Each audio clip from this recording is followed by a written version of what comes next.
Assalamualaikum warahmatullahi wabarakatuh. Nama saya Nadia Rizky Ardelia dengan NIM 4101418206. Saya merupakan mahasiswa dari Universitas Negeri Semarang, Prodi Pendidikan Matematika 2018. Pada kesempatan kali ini, saya akan menjelaskan terkait media pembelajaran manipulatif yang telah saya buat, yaitu sebuah media pembelajaran manipulatif berbasis virtual dalam bentuk aplikasi bernama Pythagorean. Nah, aplikasi yang telah saya buat ini memiliki fungsi untuk sebagai media untuk membantu pemahaman siswa terkait materi teorema Pythagoras. Nah, untuk lebih lanjutnya, kita simak yuk video selanjutnya. Saya akan menjelaskan bagaimana cara penggunaan aplikasi yang telah saya buat, yaitu aplikasi Pythagorean. Nah, pertama kita harus menginstal terlebih dahulu aplikasinya, yaitu aplikasi Pythagorean ini. Kemudian setelah berhasil diinstal, kita tinggal klik aplikasinya, kemudian kita nanti bisa akan masuk dan mengoperasikan aplikasi tersebut. Mari kita coba klik. Nah, ini merupakan opening dari aplikasi yang telah saya buat. Dan ini merupakan tampilan awal dari aplikasi Pythagorean, dan kita bisa klik mulai. Nah, di sini terdapat 4 menu dari aplikasi yang telah saya buat ini, yaitu menu yang pertama ada menu teorema Pythagoras, menu yang kedua ada segitiga-segitiga khusus, yang ketiga ada pembuktian teorema Pythagoras, dan yang terakhir ada menu latihan. Dan di pojok kiri atas ini ada menu kreator, di mana nanti isinya adalah terkait profil dari pembuat atau kreator aplikasi ini. Kemudian untuk pertama kita akan masuk ke menu yang pertama, yaitu teorema Pythagoras. Kita klik. Nah, di tampilan awal dari menu teorema Pythagoras itu sendiri, ini terdapat sebuah definisi dan atau pengertian dari teorema Pythagoras. Kemudian di sini ada rumus dari teorema Pythagoras itu sendiri, yaitu A kuadrat ditambah B kuadrat sama dengan C kuadrat. Dan di sini ada gambar segitiga siku-siku yang digunakan untuk membantu pemahaman siswa dalam terkait materi teorema Pythagoras. Kemudian setelah siswa memahami materi yang ada, kemudian siswa bisa klik mulai permainan. Nah, ini tampilan untuk menunggu, jadi siswa diminta untuk menyiapkan kertas agar bisa menghitung soal-soal yang ada. Nah, untuk tampilan selanjutnya, di sini ada beberapa kotak kosong, jadi siswa nantinya diharapkan dapat mengisi kotak kosong yang ada dengan menerapkan teorema Pythagoras atau triple Pythagoras yang tadi telah disampaikan pada materi sebelumnya.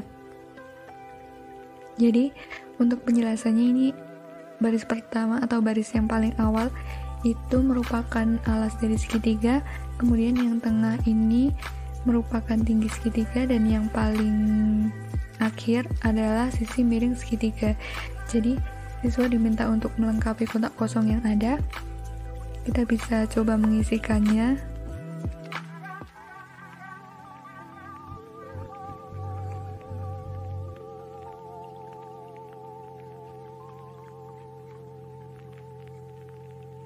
Nah, setelah kita mengisikan semua kotak kosong yang ada, kemudian kita bisa klik submit untuk mengecek jawaban kita apakah sudah benar atau belum. Nah, ternyata yang muncul adalah tulisan Eureka, jawabanmu sudah tepat. Jadi, kita bisa melanjutkan dan muncul beberapa soal lain yang tingkatannya itu akan semakin susah. Nah, jadi siswa harus bisa menyelesaikan soal-soal yang ada, baru siswa bisa melanjutkan ke soal yang lebih susah tingkatannya. Jadi kedepannya masih ada beberapa soal yang sejenis, yaitu mengisikan kotak kosong seperti ini. Jadi kita bisa skip ke home lagi untuk ke menu lain.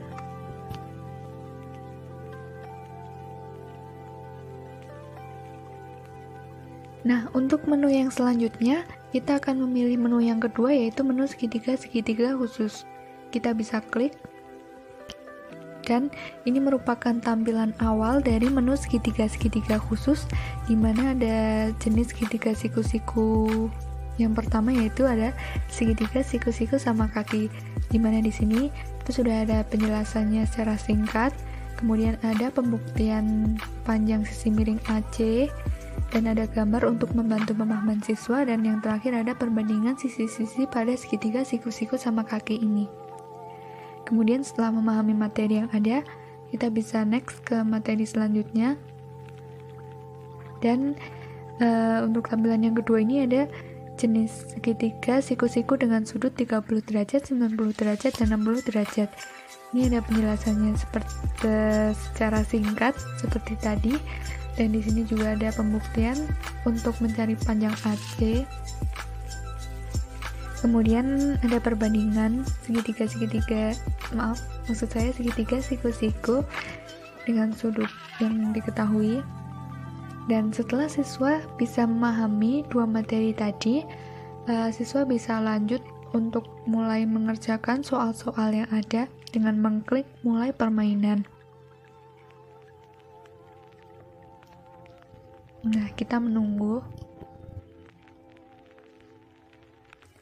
Nah, di sini terdapat beberapa gambar segitiga siku-siku yang memiliki kekhususan sendiri, di mana ini merupakan segitiga dengan sudutnya 45, 45, 90.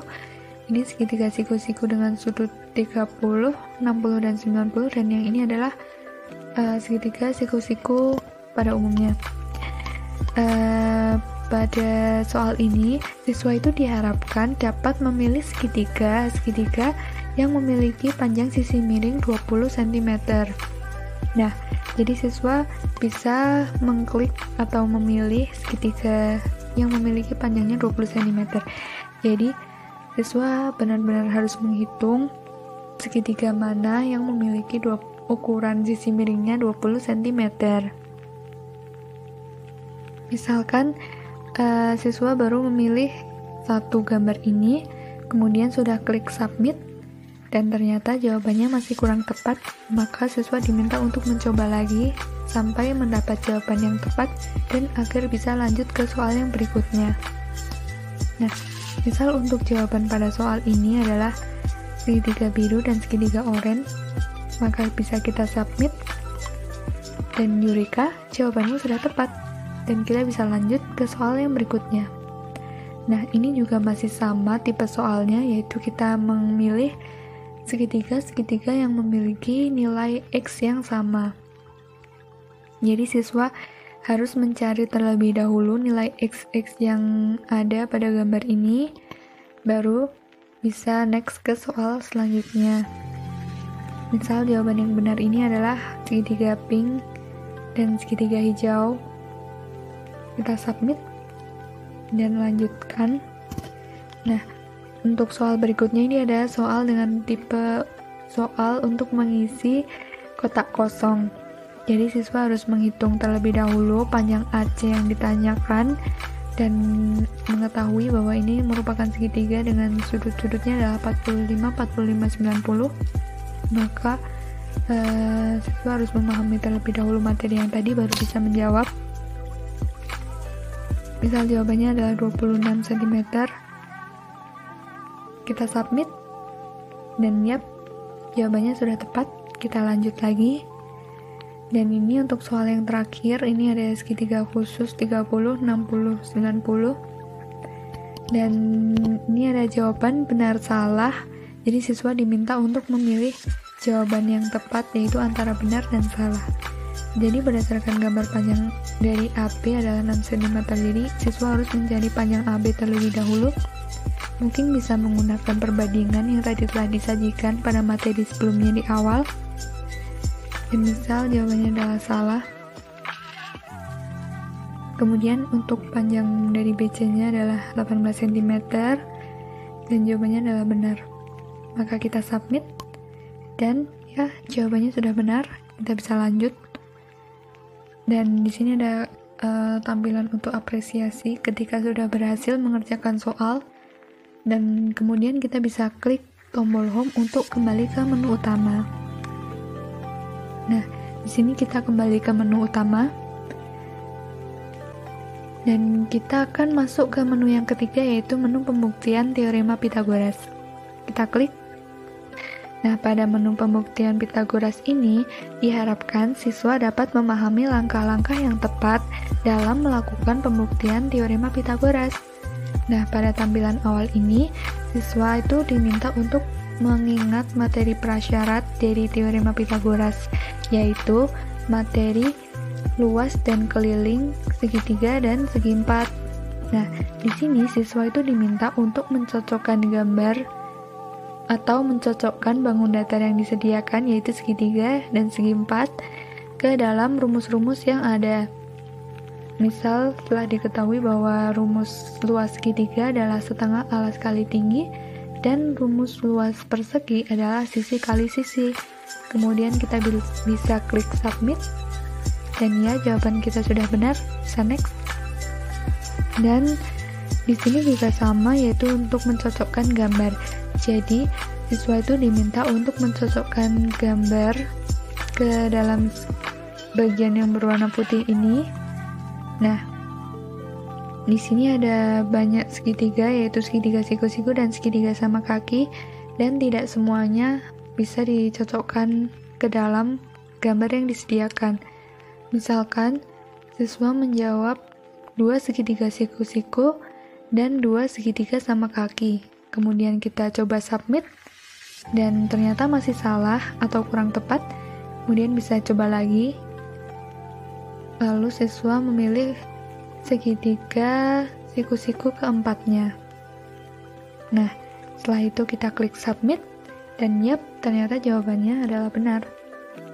Nah, setelah memasangkan bangun datar tadi, bisa disimpulkan bahwa kita itu membutuhkan 4 segitiga siku-siku, yaitu segitiga yang berwarna kuning ini, dan sebuah persegi yang berwarna oranye ini. Kemudian kita bisa isikan di kotak kosong yang ada, yaitu kita membutuhkan 4 buah segitiga siku-siku dan 1 buah persegi. Kemudian kita klik submit. Nah, untuk ini merupakan pembahasan materi secara singkat, yaitu di sini dijelaskan bahwa panjang sisi persegi ABCD itu adalah A plus B. Nah, sedangkan panjang sisi dari persegi PQRS ini merupakan C, dan panjang alas segitiga yang berwarna kuning ini adalah A, dan tingginya adalah B, dan untuk sisi miringnya itu adalah C. Dan akan kita buktikan luas persegi ABCD itu sama dengan persegi PQRS ditambah 4 kali luas segitiga. Nah, ayo kita buktikan. Untuk tampilan selanjutnya, nantinya siswa diminta untuk mengisi kotak kosong berdasarkan rumus-rumus yang telah tadi dibahas sebelumnya. Jadi, untuk luas persegi ABCD yaitu adalah sisi kali sisi. Maka, sisi dari persegi ABCD itu sendiri adalah A plus B dikalikan A plus B. Jadi kita bisa lengkapi kotak kosong yang ada. Ini A, kemudian dikalikan A plus B lagi, kita isi B, dan hasil akhirnya kita dapat A kuadrat ditambah 2AB ditambah B kuadrat. Dan kita maka isikan di sini 2AB. Kemudian untuk luas segitiganya adalah setengah kali alas kali tinggi, di mana tadi telah disebutkan bahwa alas segitiganya adalah A dan tingginya adalah B, sehingga didapat setengah AB. Kemudian untuk luas persegi PQRS ini memiliki panjang sisi C, sehingga luasnya adalah sisi kali sisi, yaitu C kali C. Nah, didapat hasil akhirnya adalah C kuadrat. Kemudian kita submit, Dan yap, jawaban kita sudah benar. Kita bisa lanjut. Sehingga dapat ditulis bahwa luas persegi ABCD sama dengan luas persegi PQRS ditambah 4 kali luas segitiga. Nah, kita bisa masukkan rumus-rumus yang tadi telah kita kerjakan, dan didapat hasil akhirnya itu adalah A kuadrat ditambah B kuadrat sama dengan C kuadrat. Jadi, teorema Pitagorasnya dapat terbukti. Kemudian, setelah itu kita bisa masuk ke halaman selanjutnya. Dan yap, di sini merupakan tampilan dari apresiasi karena telah selesai menyelesaikan soal yang ada, langkah-langkah yang ada. Dan kita diminta untuk kembali ke menu utama dengan mengklik tombol home. Dan yap, kita kembali ke menu utama. Kemudian yang terakhir, kita akan masuk ke menu yang terakhir, yaitu menu latihan. Kita klik. Dan di sini sudah terdapat 2 submenu lagi, yaitu submenu penerapan teorema Pitagoras dan submenu tambah pengetahuan. Nah, kita akan mencoba terlebih dahulu untuk penerapan teorema Pitagoras. Kita klik. Jangan lupa siapkan kertas untuk menghitung ya. Nah, untuk submenu pada penerapan teorema Pitagoras ini diharapkan siswa itu dapat menyelesaikan suatu permasalahan mengenai masalah-masalah kontekstual yang berkaitan dengan teorema Pitagoras. Jadi, sudah terlihat juga pada soal pertama ini bahwa ini merupakan soal kontekstual. Jadi, di sini juga sudah terdapat jawaban terkait benar atau salah. Jadi siswa hanya diminta untuk memilih ini benar atau salah. Dan misalkan kita mengisikan benar dan kita submit, di sini terdapat pembahasan soal dari soal yang tadi ditanyakan. Nah, ini juga ada jawabannya, yaitu jawabannya adalah benar, dan ini ada gambar ilustrasinya agar siswa bisa lebih paham. Kemudian untuk soal-soal selanjutnya itu juga sama, yaitu soal-soalnya itu adalah terkait masalah kontekstual teorema Pitagoras, dan siswa diminta untuk menentukan benar atau salah. Kemudian kita akan mencoba untuk submenu yang kedua pada menu latihan yuk, yaitu submenu tambah pengetahuan. Kita menunggu. Nah, jadi, untuk submenu tambah pengetahuan ini juga sama, isinya adalah soal-soal untuk latihan terkait teorema Pitagoras. Bedanya adalah untuk submenu tambah pengetahuan ini, itu tidak terdapat pembahasan soalnya. Jadi, siswa itu benar-benar diharapkan dapat menyelesaikan permasalahan-permasalahan yang ada yang berkaitan dengan teorema Pitagoras. Nah, untuk submenu ini juga terdapat beberapa tipe-tipe soal, yaitu seperti tipe multiple choice, tipe untuk mencocokkan gambar, kemudian tipe untuk benar salah dan mengisikan kotak kosong. Misalkan kita lihat ini tipe untuk multiple choice, kita pilih jawabannya adalah 1 dan 3, dan ketika jawabannya sudah benar kita lanjut. Ini juga sama, soal tipe multiple choice. Kita klik, jawabannya adalah 1 dan 2. Maksud saya 1 dan 4. Kemudian lanjutkan. Nah, di sini ada tipe soal untuk mencocokkan gambar. Jadi ada 3 gambar dan 3 tempat yang disediakan untuk gambar tersebut. Kita diminta untuk mencocokkan gambarnya. Jadi segitiga siku-siku kita taruh sini, segitiga lancip di sini, dan segitiga tumpul di sini. Kemudian kita submit, dan yap, jawabannya sudah benar.